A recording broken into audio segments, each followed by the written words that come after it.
서울까지 올라가지만 이제 지방에서 치료를 받으러 판정이 났더라고요. 주변에 건강 때문에 어려움 당한 식구들이 참 많이 있고요. 힘들게 생활하는 분들이 참 많이 계십니다. 또 생활의 문제 때문에 고통 중에 있는 성도들이 있고요. 사업과 직장 문제로 고민하고 있는 성도들이 있는데요. 여러 가지 기도 제목을 놓고 우리 2-3분 동안 간절히 기도하는 시간 갖겠습니다. 기도합니다. 하나님 은혜와 사랑을 감사합니다. 저희들을 사랑하신 우리 하나님인 줄 믿습니다. 날마다 우리를 위하여 권면하시고 은혜와 진리와 사랑으로 날마다 함께해 주시니 감사합니다.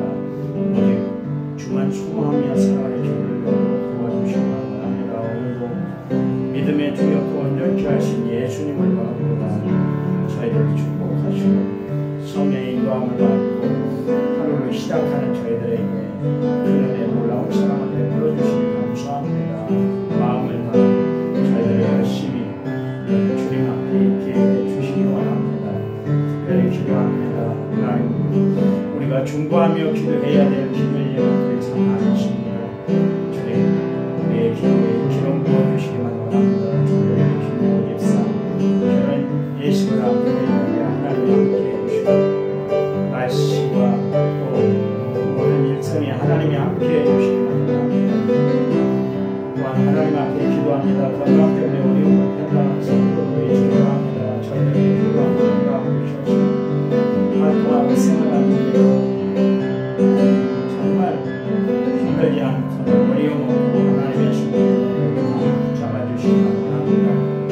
6월달에 이제 시험을 앞두고 있고 청년들이 있습니다. 하나님 끝까지 세상을 관리하시고 직장 문제 때문에 공부하는 문제 때문에 고사학생들 앞길을 하나님이 인도해 주시기 바랍니다. 사업과 직장 생활하는 우리 성도들에게 하나님이 함께 해주시옵소서. 길이 열리게 하시고 하나님이 형통케 하시는 역사들이 함께 할 수 있도록 도와주시기만 원합니다. 오늘 하루 살아갈 때 저희들에게 하나님이 힘주시고 용기 주시고 은혜 베풀어 주시기만 간절히 원합니다. 이 새벽 하나님이 저희들과 함께 해주실 줄 믿습니다. 은혜와 사랑으로 함께 해주실 줄 믿고 예수님 이름으로 기도했습니다. 사도신경으로 우리의 신앙을 주님 앞에 고백드리겠습니다. 나는 전능하신 아버지 하나님 천지의 창조주를 믿습니다. 나는 그의 유일하신 아들 우리 주 예수 그리스도를 믿습니다. 그는 성령으로 잉태되어 동정녀 마리아에 이스나시고 본디오 빌라도에게 고난을 받아 십자가에 못 박혀 죽으시고 장사된 지 사흘 만에 죽은 자 가운데서 다시 살아나셨으며 하늘에 오르셔 전능하신 아버지 하나님 우편에 앉아 계시다가 거기로부터 살아있는 자와 죽은 자를 심판하러 오십니다. 나는 성령을 믿으며 거룩한 공교회와 성도의 교제와 죄를 용서하는 것과 몸의 부활과 영생을 믿습니다. 아멘. 찬송가 459장입니다. 459장.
성경 말씀입니다. 베드로전서 5장 10절 11절. 베드로전서 5장 10절과 11절입니다. 10절 모든 은혜의 하나님고 그리스도 안에서 너희를 부르사 자기의 영원한 영광에 들어가게 하시니까 잠깐 고난을 당한 너희를 친히 온전하게 하시며 굳건하게 하시며 강하게 하시며 털을 견고하게 하시리라. 권능이 세세 그에게 있으리라. 아멘. 찬양 부릅니다. 오늘 이야기.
그 복음이 참 중요합니다. 복음은 뭐 가스펠, 요한겔리온, 복된 소식, 그걸 이제 복음이라고 그러는데 가장 중요한 것은 복음은 예수 그리스도에 대한 이야기잖아요. 구약 성경은 오실 예수님에 대해서, 신약 성경은 오신 예수님에 대해서, 요한계시록은 다시 오실 예수님에 대해서. 그래서 성경 전체 포커스가 예수님인 거예요. 그러니까 우리가 설교 시간에 꼭 들어야 할 말씀은 예수님 이야기입니다.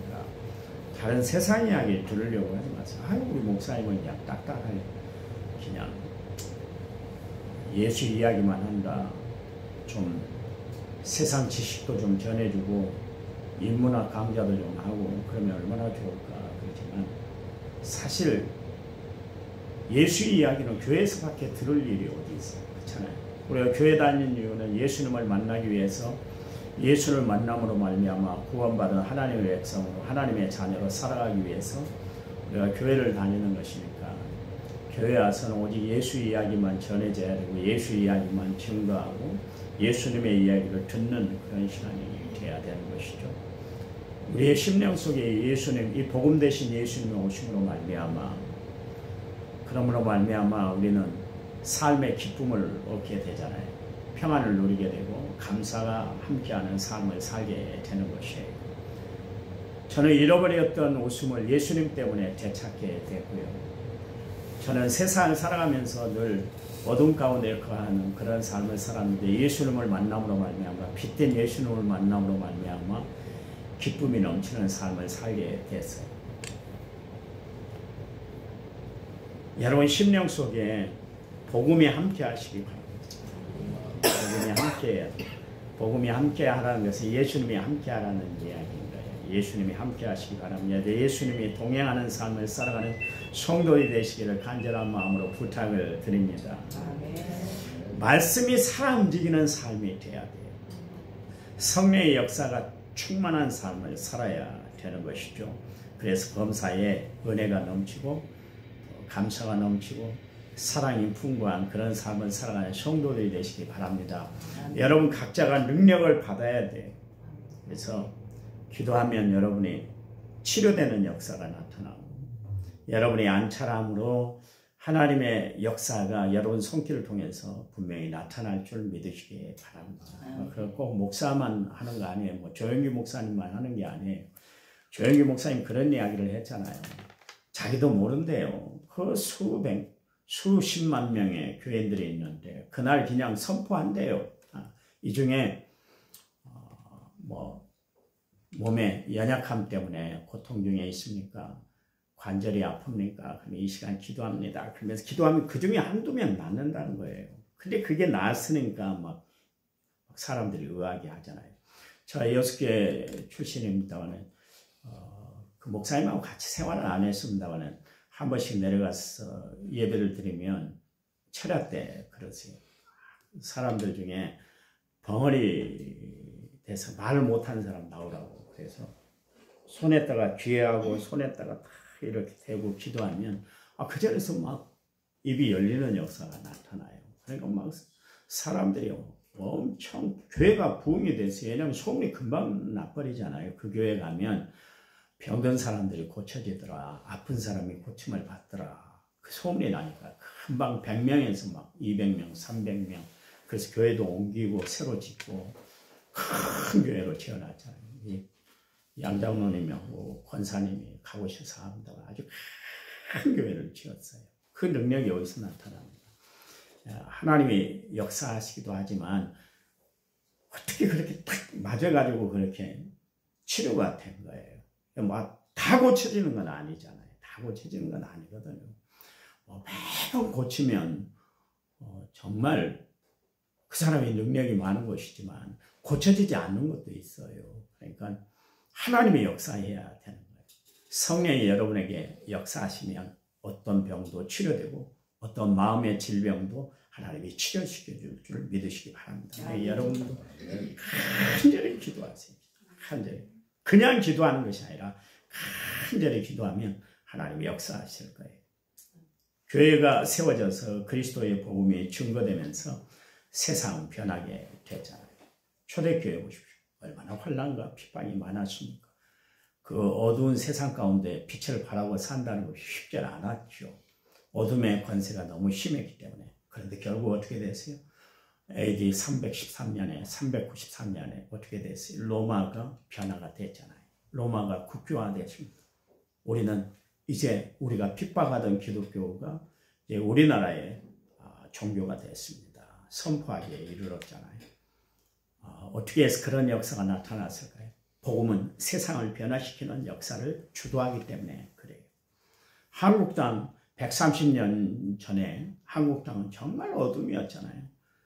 정말 세상에서 가장 못 사는 나라, 세상에서 가장 복음을 받아들이지 않는 그런 나라가 대한민국이었습니다. 어둠의 그늘이 드리우고 있었고 가난의 굴레에서 벗어나지 못하고 사망의 음침한 구석에 날마다 함께했던 나라가 대한민국 아닙니까? 그런데 그리스도의 복음이 전해짐으로 이 땅에 광명한 역사가 열리게 됐잖아요. 신분 철폐가 일어났습니다. 옛날에는 상놈, 양반, 그래서 신분이 철저하게 그렇게 됐어요. 지금은 인도에서도 카스트 제도라고 해서 신분이 지금도 철폐가 안 돼요. 기독교가 안 들어가면 신분이 그렇게 구분이 돼요. 근데 기독교가 들어감으로 말미암아 옛날 봐보세요. 고기 잡는 사람들, 고기 손질하는 사람들 백정이라고 그래서 결혼도 안 시켰어요. 근데 지금은 가장 부유한 사람, 부류가 고기를 만지는 사람들 아닙니까? 왜 이렇게 변했을까요? 기독교 복음이 들어오므로 말미암아 신분 철폐가 이루어졌기 때문에 그래요. 또 여성의 지위가 상승이 됐잖아요. 언제 이렇게 깊이고 살았습니까? 평생 죽어 지내고 남편이 뭐라 하면 끽소리도 못하고 그렇게 지냈잖아요. 근데 지금은 당당하잖아요. 당당. 왜 이렇게 됐을까요? 하나님의 역사가 함께함으로 이 좋은 역사들이 우리 가운데 흐르게 된 줄 믿으시기 바랍니다. 그런가 하면 학문의 길이 열려서 문맹사회가 퇴치가 됐잖아요. 그렇잖아요. 그래서 대한민국에 글자를 모르는 사람이 어디 있습니까? 지금 우리 교회에 예배드리는 성도들 가운데 글씨를 모르는 분들이 계시잖아요. 어르신들 봐보세요. 7, 80대 되시는 분들. 지금도 성경책을 펴놓고도 모르셔요. 왜? 공부를 가르치지 못했기 때문에. 그런데 기독교가 들어옴으로 말미암아 보세요. 성경을 읽게 되고 하나님의 말씀을 대함으로 말미암아 글이 문명의 퇴치가 되게 됐지 않습니까? 그것뿐만 아니라 새 세상이 펼치게 됐잖아요. 이게 다 하나님의 은혜, 복음의 역사로 이루어진 것이에요. 복음의 역사는 개인뿐만 아니라 공동체까지 변화를 시키는 것을 알 수가 있습니다. 그래서 베드로가 그 좋으신 하나님, 끝내는 하나님의 이루실 세상을 바라보면서 끝까지 주의 복음을 증거했던 것을 알 수가 있습니다. 베드로에게 있어서 하나님은 어떤 하나님인가? 용서의 하나님이시라는 것이죠. 그 자신에게 있어서 예수님은 어떤 분인가? 은혜의 하나님이십니다. 사람들이 하나님에 대한 정의를 각자 가지고 우리가 살아가잖아요. 여러분에게 각자가 물어보면 다 다른 대답을 하게 될 거예요. 어떤 분은 사랑의 하나님, 어떤 분은 은혜의 하나님, 어떤 분은 감사케 하신 하나님, 어떤 분은 나를 이끌어 인도하시는 하나님. 여러 가지로 이제 이야기를 할 수가 있는데 베드로는 은혜의 하나님이었어요. 왜냐하면 예수님을 모른다고 3번씩 부인했잖아요. 그리고 자신의 지금까지 살아온 행적을 뒤돌아보니까 이건 하나님의 은혜가 아니면 도저히 설명할 길이 없는 거예요. 하나님의 사역자로 하나님이 들어서 자기를 포기하지 않아요. 끝까지 사용하신다는 것이 너무 감사했었어요. 그렇잖아요. 여러분 봐보세요. 예수님이 부활하셔서 갈릴리 호숫가에 나타나셨는데 그때 피시 파티를 했잖아요. 물고기 파티를 했단 말이에요. 그 제자들이 잡은 고기를 갖고 오라. 예수님도 당신이 고기를 친히 갖고 오셨어요. 그리고 그 고기를 구우시고 그 고기를 서로 나눠 먹으면서 그때 베드로에게 주님 말씀하시잖아요. 시몬아, 내가 나를 사랑하느냐? 3번 영겁 물으셨잖아요. 그러면서 내 양을 먹이라, 내 양을 치라, 내 양을 먹이라. 주님이 그렇게 사명을 그렇게 재부여해 주셨던 것을 알 수가 있습니다. 자기는 가룟 유다처럼 철저히 정말 주님을 팔아먹었던 사람이었는데 불구하고 포기하지 않았어요. 어제 말씀드린 것처럼 가룟 유다는 제 갈 길로 가도록 하나님이 내버려 두셨는데 자기는 끝까지 붙잡아 주셨어요. 이게 웬 은혜예요? 그렇잖아요. 깨닫게 하시고 예수님의 말씀이 생각나게 하시고 그래서 주님 앞으로 다시 되돌아올 수 있도록 하나님이 역사하신 것을 보고 야, 하나님은 정말 나를 사랑하시는구나. 은혜의 하나님이시다. 그것을 잊지 않았던 것을 알고 있습니다. 여러분, 은혜가 뭡니까? 카리스라는 헬라어로 사용이 됐는데요. 그래서 말씀드리잖아요. 히브리 사람들은 서로가 만나며 인사할 때 샬롬, 여러분에게 당신에게 평강이 있기를 원합니다. 그리고 헬라 사람들이 인사할 때 카리스, 그럽니다. 당신에게 은혜가 있기를 원합니다. 그래서 그레이스라는 단어를 사용을 했습니다. 그래요. 주님은 우리에게 은혜를 끼치는 분이에요. 은혜란 건 뭡니까? 하나님이 베풀어 주시는, 값없이 베풀어 주시는 선물을 바로 은혜예요. 우리는 하나님이 값없이 베풀어 주시는 은혜 가운데 우리가 살아가고 있잖아요. 우리가 지금까지 살아왔는데 하나님의 은혜 아닌 것이 어디 있어? 다 하나님의 은혜 아닙니까? 그렇잖아요.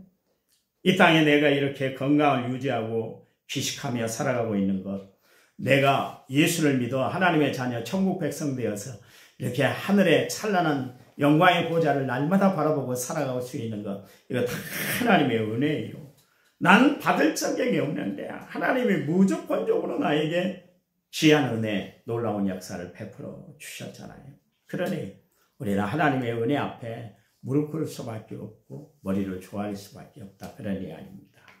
여기 보니까 그리스도 안에서 우리를 불러 영원한 영광에 들어가게 하신 하나님이다. 그랬습니다. 거기 보니까 하나님은 어떤 하나님이요? 우리를 불러내신 하나님이시다. 죄악에서 불러내 주셨고 사망의 잠에서 나를 깨워 불러내 주신 하나님이시다. 그런 이야기입니다.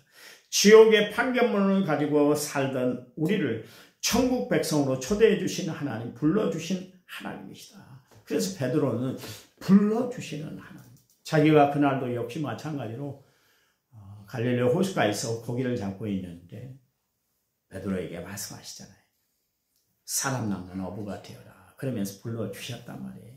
그래서 평생 베드로는 하나님의 은혜를 잊지를 않았어요. 하나님이 불러주셨기 때문에 자기가 예수님의 제자가 되고 사도가 돼서 그리스도를 위해서 일할 수 있고 하나님 나라 건설을 위해서 일하는 일꾼이 되었다는 것이 너무나 감사했어요. 여러분, 하나님의 은혜에 감사하며 살아가는 성도들이 되시기 바랍니다.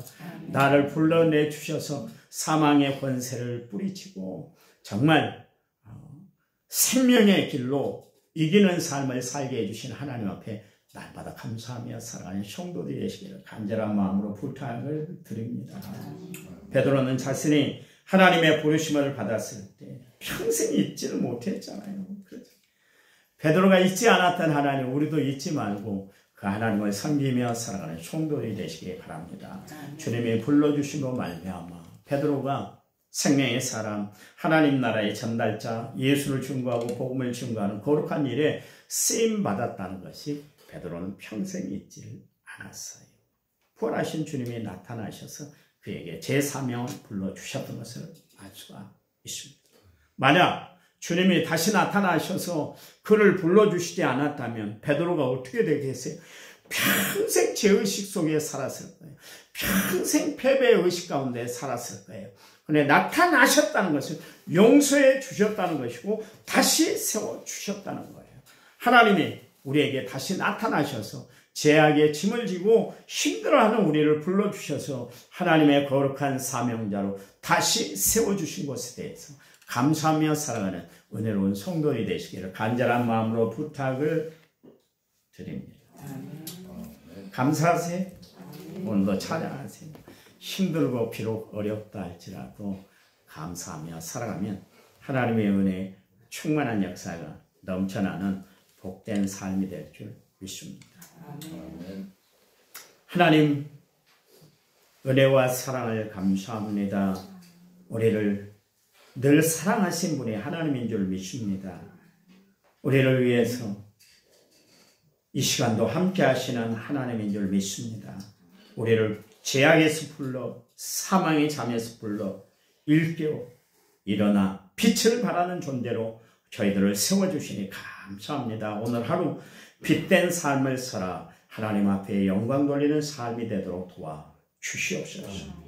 예수님의 이름으로 기도했습니다. 아멘. 우리 합심해서 기도합니다.